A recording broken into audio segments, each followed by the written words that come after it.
आप देख रहे हैं लाइव 7। नमस्कार, लाइव 7 विशेष में आपका स्वागत है। मैं हूं ज्ञान रंजन। दोस्तों, आज हम विशेष में बात करेंगे क्या है नीतीश, जयराम और सरजू राय का कनेक्शन। ये बातें इसलिए आ रही है कि लगातार जिस तरह से विधानसभा चुनाव की आहट के साथ ही झारखंड में सभी राजनीतिक दल रेस हो चुके हैं और अपनी अपनी गोटी अलग अलग जगहों पर सेट करने में लगे हुए हैं। इस बीच पिछले दिनों जिस तरह से सरजू राय और नीतीश कुमार की मुलाकात होती है पटना में और उसके बाद सरजू राय का ट्वीट सामने आता है, तो एक कयास नए तौर पर राजनीतिक गलियारे में शुरू हो गए हैं, या कहें कि चर्चा का बाजार गर्म हो चुका है। चर्चा यह है कि क्या सरजू राय झारखंड में एनडीए और इंडिया से अलग एक तीसरा मोर्चा बनाने जा रहे हैं।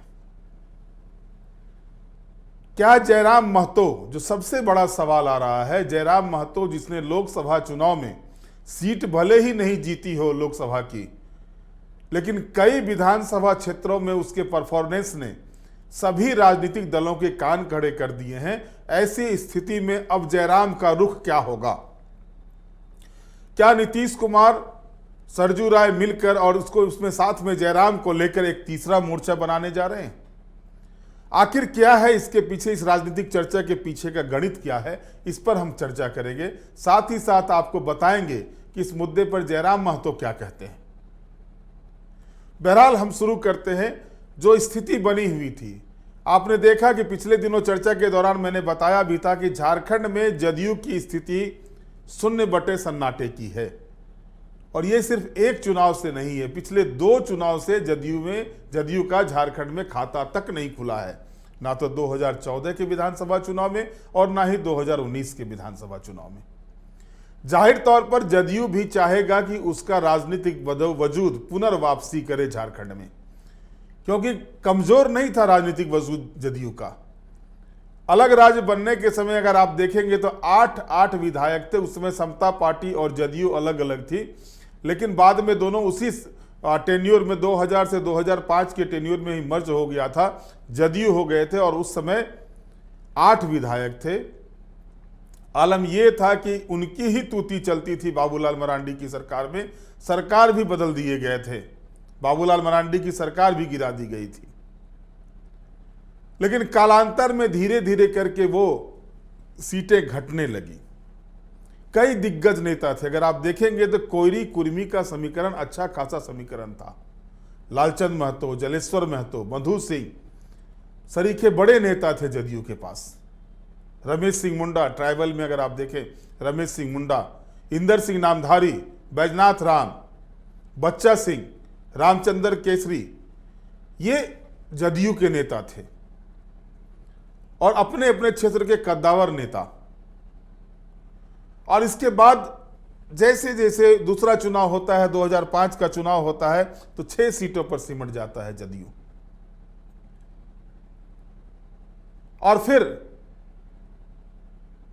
जब 2009 का चुनाव होता है तो उसमें मात्र 2 सीटें आती है और जितने भी बड़े नेता थे जदयू के, चाहे वो जलेश्वर महतो हों, लालचंद महतो हों, ये सभी नेता चुनाव हार जाते हैं। तो ये स्थिति आती है सामने। खीरू महतो जो प्रदेश अध्यक्ष हैं, वो भी 2009 के चुनाव में हार गए थे। सिर्फ राजा पीटर और सुधा चौधरी 2 ही जीत करके आए थे 2009 के चुनाव में। दोनों नए नाम, नए चेहरे। और अब जो स्थिति बन रही है, अब जो दृश्य दिखाई दे रहे हैं, वो दृश्य साफ तौर पर दिख रहा है कि सरजू राय को भी पता है वो अपने बूते झारखंड में कुछ नहीं कर सकते हैं, क्योंकि लोकसभा चुनाव ने उन्होंने सिर्फ रांची सीट पर कैंडिडेट खड़ा किया था, प्रदेश अध्यक्ष को उतारा था, धर्मेंद्र तिवारी को, और उनका हसर आपने देखा, 3000 से कुछ ज्यादा वोट उनको आए हुए थे। यानी नोटा भी उससे ऊपर था। सरजू राय भले ही पिछले चुनाव में रघुवर दास को, जो तत्कालीन मुख्यमंत्री थे, उनको हरा दिए थे, लेकिन बाद के समय में जब लोकसभा के चुनाव जब हुए तो उनके एक कैंडिडेट मैदान में आए और उनकी ये स्थिति थी। और सरजू राय राजनीति के माहिर खिलाड़ी हैं, उनको पता है कि अकेले वो जो है सो सीट नहीं बढ़ा सकते हैं, तो वो अपने हिसाब से, अपने गणित के हिसाब से आगे बढ़ रहे हैं। अब सवाल ये उठ रहा है कि जो नीतीश कुमार केंद्र सरकार में मजबूती के साथ है, केंद्र सरकार का जो पिलर है उसमें से एक महत्वपूर्ण पिलर है अभी जो एनडीए गठबंधन है, उसमें अगर आप देखेंगे टीडीपी और जदयू, ये दो महत्वपूर्ण पिलर हैं एनडीए गवर्नमेंट की, केंद्र सरकार की। क्या वो झारखंड विधानसभा के चुनाव में अलग हो पाएंगे? तो आपको मैं बता दूं कि इससे पहले भी ऐसा नहीं है कि नीतीश कुमार पहली मर्तबा एक्सपेरिमेंट करेंगे। त्रिपुरा और अरुणाचल में एक्सपेरिमेंट कर चुके हैं वो। तो ये नई बात नहीं होगी। और गठबंधन जो हुआ था, गठबंधन वो लोकसभा चुनाव का गठबंधन था, बिहार के लिए गठबंधन हुआ है। अब वो गठबंधन झारखंड में भी जारी रहेगा, ये सीन, ये भी सवाल उठते हैं। और दूसरी बात ये है कि जो स्थिति है झारखंड में जदयू की, 14 और 19 के चुनाव में एक भी सीट नहीं आए हैं, तो ऐसी स्थिति में क्या भारतीय जनता पार्टी, क्योंकि भारतीय जनता पार्टी से मोल भाव इस बार आजसू बड़े मोल भाव करने जा रही है, इसको तय मान के चलिए। और भारतीय जनता पार्टी की मजबूरी है, जो पिछले चुनाव में उनका जो एक्सपीरियंस बताता है कि भारतीय जनता पार्टी आजसू से अलग होकर चुनाव लड़ने की स्थिति में झारखंड में नहीं है, जो दृश्य झारखंड की राजनीति के हैं अभी। और अब ऐसे में जदयू को सीट देकर के रिस्क लेना क्या भाजपा चाहेगी? क्योंकि जिन नेताओं का जनाधार था जदयू का, वो नेता अब अलग अलग पार्टी में हैं। वो नेता अब जदयू के साथ नहीं हैं। महतो में मजबूत नेता हुआ करते थे जदयू के जलेश्वर महतो, वो कांग्रेस पार्टी कार्यकारी अध्यक्ष हैं। खीरू महतो राज्यसभा के सांसद हैं। और इसके बाद वैसे चेहरे दिखाई नहीं देते जदयू के, जो विधानसभा चुनाव में जो अभी के राजनीतिक समीकरण झारखंड के हैं, उस समीकरण में वो विधानसभा चुनाव में जीत की दावेदारी के साथ मैदान में उतर सके। चूंकि भाजपा को पुनर्वापसी चाहिए और भाजपा पुनर्वापसी के लिए लगातार कार्यक्रम किए जा रही है। आप देख रहे हैं लगातार जो प्रदेश के चुनाव प्रभारी हैं झारखंड के, शिवराज सिंह चौहान, जो मध्य प्रदेश के पूर्व मुख्यमंत्री हैं, उनका लगातार कार्यक्रम चल रहा है। सह प्रभारी जो हैं असम के मुख्यमंत्री हिमंता बिस्वा शर्मा, उनका लगातार कार्यक्रम चल रहा है। विधानसभा वार वो बैठकें कर रहे हैं, कार्यकर्ताओं को सम्मानित कर रहे हैं। तो ऐसी स्थिति में जो दृश्य सामने आ रहे हैं, वो दृश्य बता रहे हैं कि जदयू को अगर मोल भाव होता है, गठबंधन होता है, तो एकाध सीट पर ही संतोष करना पड़ेगा। क्योंकि एक मर्तबा जब लोजपा भी एनडीए के साथ थी, तो मात्र एक सीट लोजपा को शिकारीपारा की दी गई थी झारखंड में। तो अभी 10 साल से, अगर 10 साल से कोई पार्टी का एक भी विधायक नहीं हो, संगठन में गिने चुने लोग दिखाई देते हो, तो अचानक से 3 महीने में वो मजबूती कहां से आएगी? और भाजपा इसका भी आकलन करती है। और भाजपा को यह पता है कि जदयू को सीट देने से बेहतर है कि आजसू से अगर सीट में मोल भाव होता है तो एक आध सीट ऊपर नीचे कर लिया जाए, वो फायदेमंद दिखेगा। और इस बीच जयराम महतो को जो बीच में लाया गया है, जो जयराम महतो का नाम सामने आ रहा है, साथ ही साथ झारखंड पार्टी का भी नाम सामने आ रहा है। तो सरजी राम मजे हुए खिलाड़ी हैं और वो जानते हैं कि किस किस समीकरण को मिला करके वो कुछ अलग कर सकते हैं झारखंड में। तो उन्होंने देखा कि जयराम महतो ने लोकसभा चुनाव के दौरान 8.5 लाख वोट ला करके, जो विभिन्न जगहों पर उन्होंने कैंडिडेट खड़े किए थे, ये साबित किया कि उसका वजूद बन रहा है झारखंड में। 2 विधानसभा सीटों में जीत कर, दोनों ही विधानसभा सीट में अगर आप देखेंगे तो जगन्नाथ महतो की जो सीट थी, स्वर्गीय जगन्नाथ महतो की, जहां से उनकी पत्नी बेबी देवी अभी विधायक है, जो झारखंड सरकार में मंत्री हैं, उस सीट पर 35,000 से ज्यादा की लीड दी थी जयराम महतो ने। गोमिया में जो आजसू के विधायक है लंबोदर महतो, वहां पर उन्होंने चंद्रप्रकाश चौधरी की उपटकड़ी दी थी। इसके अलावा और सीटें अगर आप देखें जयराम महतो के, तो जेबीकेएसएस के जो कैंडिडेट थे हजारीबाग से संजय मेहता, उन्होंने रामगढ़ और मांडू में जो है सो नाको चने चबवा दिए भारतीय जनता पार्टी के कैंडिडेट को और कांग्रेस के कैंडिडेट को। रांची लोकसभा क्षेत्र में ही अगर आप देखें तो सिल्ली में जो है सो हालत खराब करके रख दी देवेंद्र नाथ महतो ने भाजपा कैंडिडेट की, या सीधे तौर पर कहे सुदेश महतो की और कांग्रेस कैंडिडेट की। मात्र 8,000 वोट कम आए हुए थे भारतीय जनता पार्टी कैंडिडेट से सिल्ली विधानसभा क्षेत्र में देवेंद्र नाथ महतो को। इन समीकरण को भी सरजू राय बखूबी देख रहे हैं। वहीं यह भी सत्य है कि झारखंड पार्टी में एनोस एक्का अब चुनाव नहीं लड़ पा रहे हैं, लेकिन कुछ विधानसभा क्षेत्रों में उनकी है पकड़, खास करके कोलिबिरा और सिमडेगा में वो मजबूत स्थिति में हैं।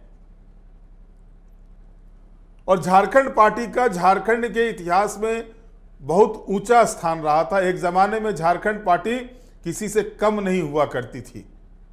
जब एनी होरो सरीखे नेता झारखंड पार्टी में हुआ करते थे, जयपाल सिंह मुंडा झारखंड पार्टी में हुआ करते थे, तो अब वैसे लोगों को एक साथ करके जो राजनीति में कहीं ना कहीं धीरे धीरे एक उभरता चेहरा भी है और दूसरा हाशिए पर चले गए हैं, उनको एकजुट करके तीसरा मोर्चा बनाने की जो कवायद हो रही है, और इस कवायद में जयराम उसके साथ जाते हैं या नहीं जाते हैं, ये यक्ष प्रश्न बना हुआ है। क्योंकि जयराम महतो से मेरी इस विषय पर बातचीत हुई, टेलीफोनिक बातचीत में उन्होंने कहा कि जदयू के किसी नेताओं से मेरी बात नहीं हुई है, जदयू के किसी नेता ने मुझसे संपर्क नहीं किया, उन्होंने साफ तौर पर अभी कहा है।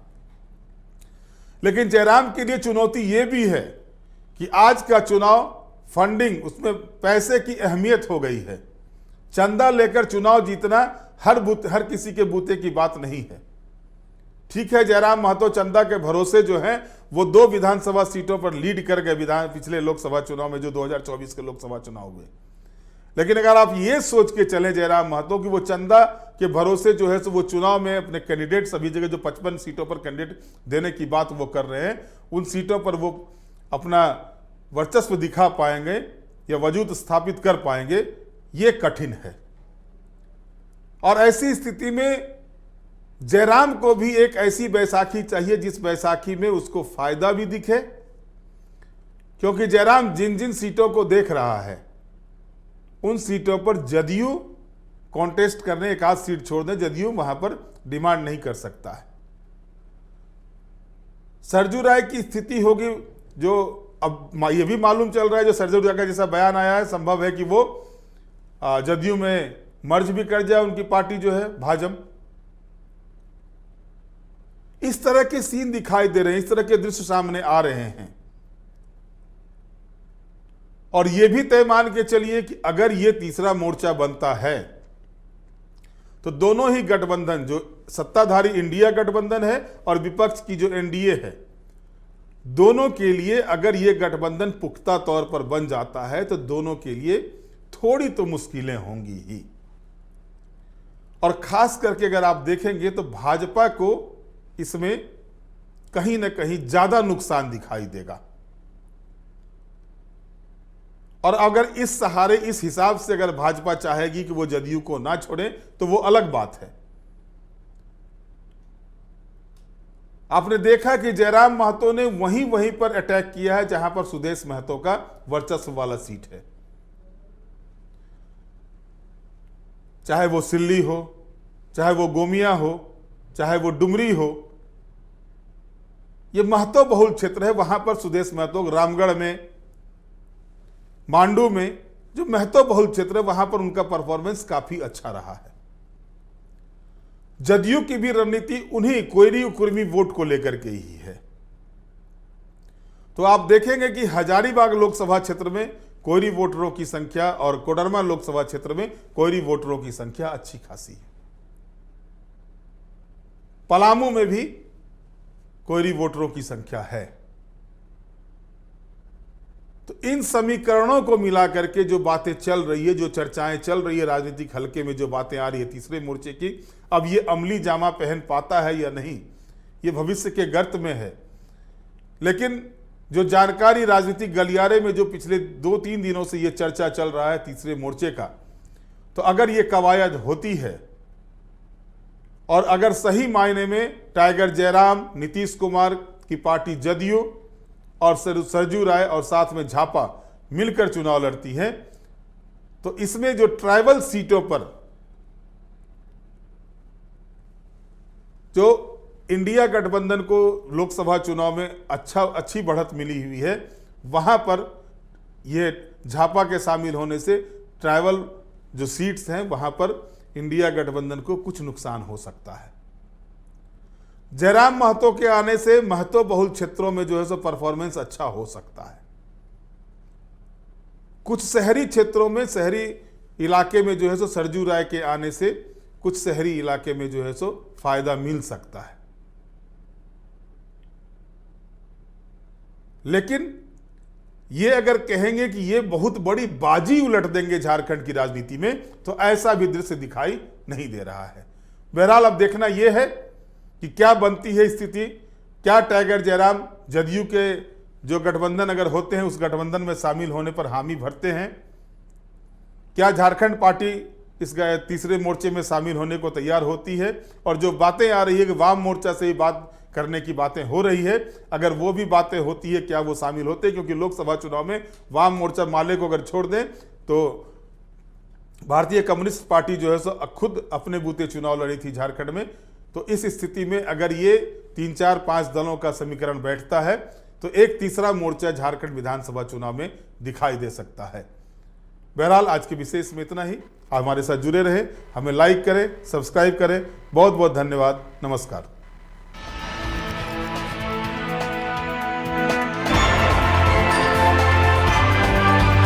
आप देख रहे हैं लाइव 7।